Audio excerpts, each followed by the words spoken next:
Welcome to San Cabrillo Zoo. This is my San Diego Zoo inspired project that I started the second I returned from my trip to California. The San Diego Zoo is revered to be one of the best zoos in the world, with incredible exhibits and also some not so incredible exhibit. It's my goal with this series to capture the essence of the zoo and safari park, without doing it as an entire recreation. If you're tuning in for the first time, let me catch you up to the speed. So far, I've completed my reimagining of Urban Jungle, a sort of throwaway area to some, but has this really awesome early 2000s charm to me. Here you can find iconic African animals, including the black rhinoceros, the Somali wild ass, cheetahs that even live with golden retrievers, just like the real zoo. Oh yeah, I'm also using new species mods in this park, by the way, but don't click off just yet. You can still check this map out on the workshop even if you don't use mod. I made it so that you could still get the full experience in this zoo, even if you're not willing to risk it with mods just yet. I also started on a small Japanese garden area. There are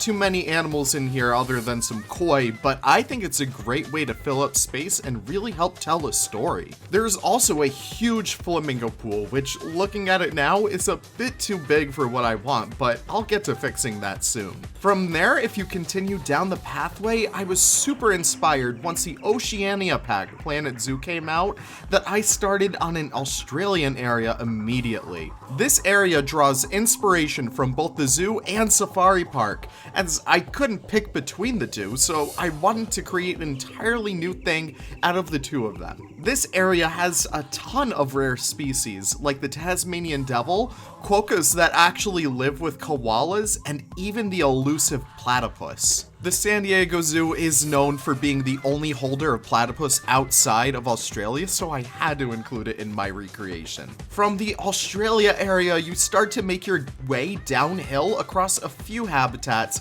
Some people tend to call these habitats in real life the reject row of the San Diego Zoo, just because there really isn't a common theme. Here we have habitats for the snow leopard and the sloth bear, some of my favorite animals in real life, and we'll have a new friend joining us right next to them towards the end of the episode. However, there is so much to do today, so let's get started.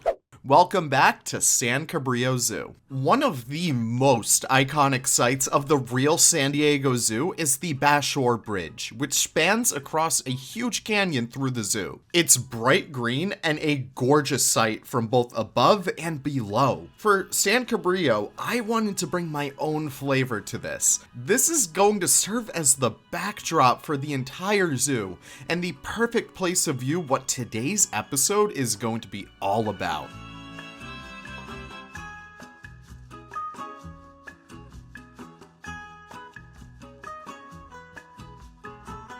So with the bridge done, how do we actually get up and down the canyon? While some people might take the stairs, I did. It was honestly terrible. We should probably include some EDA compliance in our zoo. I'm using the elevator pack from ShiftZ on the Planet Zoo workshop. Shifty has a ton of awesome blueprints, and we're going to be using a lot of their stuff today to help get the job done. We're going to be building an elevator building here so that guests can reach the top of the zoo without needing to go on like a 5-mile hike. And like that, it is done. While this really isn't connected to anything just yet in our zoo, I really wanted to build the bridge because I was feeling super inspired to make my own version of it, and I think it's going to serve as a base for a wonderful thing. Now we've done a lot of infrastructure so far in this episode, I know what you are all here to see. I built the largest aviary in Planet Zoo where over 30 different species of birds live. Some of these birds are simply egg pieces. It's ironic given the fact that birds actually come from eggs, and to eggs they shall return in the game. These egg birds are made from a huge slurry of creators, so here they are all listed on the screen.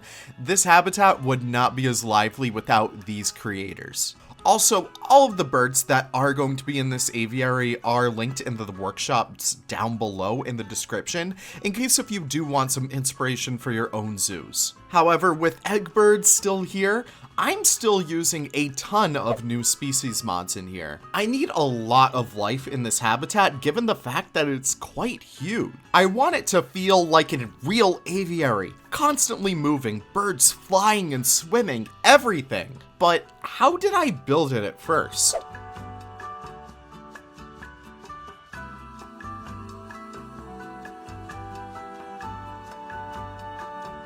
One of the easiest things about this project was actually making the giant frame for the aviary.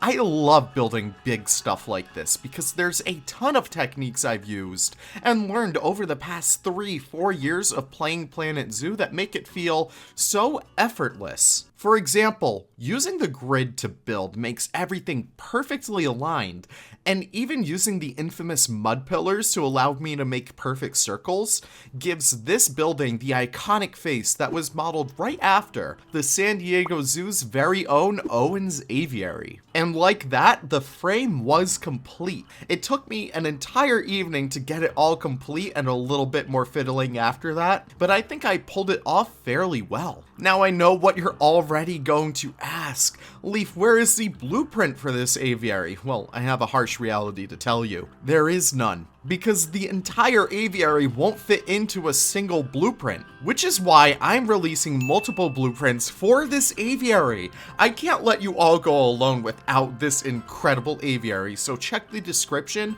to the link to my Steam Workshop pages where you can assemble it yourself. And yeah, some assembly is required. Now with the frame done, let's get to work on the interior. It took me a bit of time to get it right. I wanted to make this aviary completely functional for the guests and for the animals. Traversability is super important to me, as I want to make sure that all of my animals can get around wherever they need to be. And guest functionality is super important as well. Making sure that my guests can enjoy the park just as I do can help make a zoo really come alive. Another part of what's important is that the habitat actually looks good.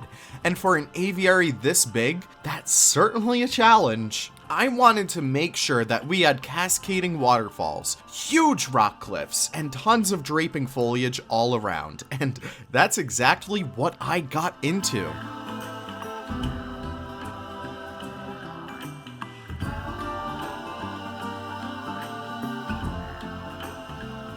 It's super tedious work, getting into the zone with it all. Hours slipped away and I was able to accomplish something great. And in no time, the foliage was in and so were the animals.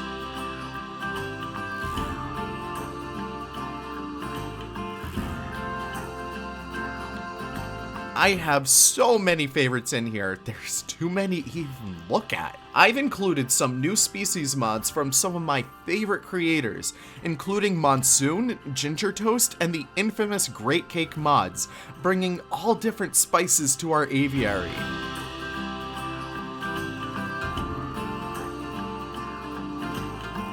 However, that's not all the birds we have in here. We have some hiding in the trees and all over the ground. I've included a whole bunch of egg birds from so many wonderful creators, as I said before. So yeah, how many birds do we have in here? 34. Here's all of them. Let me know your favorites or any birds that I might be missing in this habitat. I know the real San Diego Zoo aviaries have a ton of birds in them, so I definitely want to make sure that I represent exactly how those aviaries feel in real life. I want to make this aviary special, and while I want to poll my community and channel members for a namesake, I think I'm going to call it the Naja Family Aviary. Without the open Naja modding community, I would not be where I am today, nor would this aviary be as lively as it is today. And for that, I want to dedicate this entire build to the wonderful Planet Zoo modders of our community. Now with the aviary out of the way, I wanted to at least connect it to the rest of the zoo, because when I worked on it, it was in the crux of the canyon, so I had to make a decision. What comes next for San Cabrillo Zoo? Well, with the announcement recently of giant pandas finally making their comeback to California, I figured it was meant to be. I decided it would be time to finally sink my teeth into the rarest animal to find in a zoo. We're going to be building for the giant panda. But first, I wanted to set up the vibe of what I wanted Panda Canyon to really feel like. Modeled after the Asian Passage in the San Diego Zoo, I wanted a sort of hub area right in the middle of the zoo, where tour buses would stop at, where the paths branch, and where you can begin your journey to find the mysterious giant panda. And buy incredible merchandise at an exorbitant price. Yes, we get started on a combination gift shop quick service restaurant, and let me tell you, it was a bit of a struggle to put it together. Piece after piece, it was difficult for me to get into the interior work. I've never really dabbled too much with it before, especially for gift shop. I'll admit, they're overstimulating in real life, so capturing that in Planet Zoo was a challenge to be sure, but certainly a welcome one. And with the new gift shop pieces that make them functional in Planet Zoo as well, it was even more rewarding when I could say the guests actually come in here to buy gifts and take them away for their trip from the zoo. Last but certainly not least, I wanted to finish this episode off with a final connect piece. While the reject row at the San Diego Zoo has a ton of habitats, ours here only has 2, 3 if you count the sloth bear habitats as 2 separate ones. Because of that, I wanted to fill in the gaps with a smaller habitat, but one I think you'll all pretty much like. I got started by making the layout, and I really wanted to make it feel special and a bit dirty too. I know so many people love the idea of a clean modern zoo in Planet Zoo, but I like the challenge of making it feel just a little bit more real, making it a little bit less than desirable. This habitat is for none other than the adorable Asian small-clawed otter. And so the land space not being that big, and the water space being relatively big, it was honestly the perfect. I wanted it to feel like it was a moist habitat, so including mossy pieces everywhere, even the X-paver path from the tropical pack gave it even more of a damp look, exactly what I was going for. Overall, I think it came out pretty good and serves as a great temporary home for this species, before we build for them again some other time.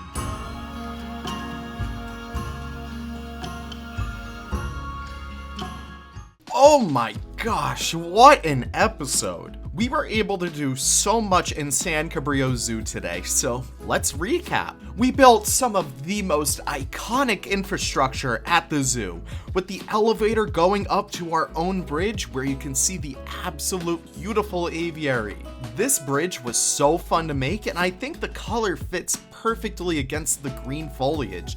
The blue really does pop. Now turning our attention towards the aviary, I'm so happy with how well it turned out. The Naja family aviary has been an exhibit I've been so scared to work on, but once I was able to get started, it just came together so well. The colors in here are some of my favorites too, with the orange sand mixing perfectly against the lush green foliage. It's perfect. Not only that, but we also worked on another habitat too, with our Asian small-clawed otters finally having a home in our own reject row. While it's in a little bit of a need of a cleaning, I'm so happy with the story that it tells in here. And from there, we have an incredibly large plaza. We're able to sit in the heart of a zoo and even check out some incredible gift shops full of panda merchandise and so much more. This has been such a fun episode to put together for you all, and I'm so thankful that you stopped by to check out what I've been working on lately. As a quick little PSA, I am now officially allowing members of the channel to have their own namesakes, be dedicated, and have them sponsor exhibits and habitats in the San Cabrillo Zoo.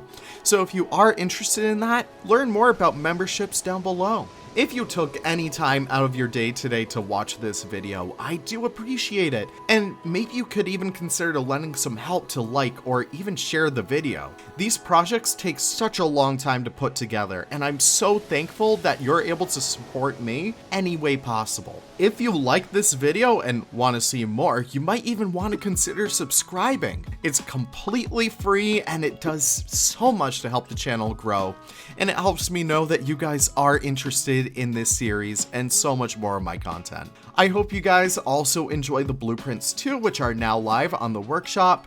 I can't wait to see how you all fill up your aviaries yourselves. Thank you so much one last time for stopping by, and I cannot wait to see you all in the next episode of the San Cabrillo Zoo. Take care and bye-bye.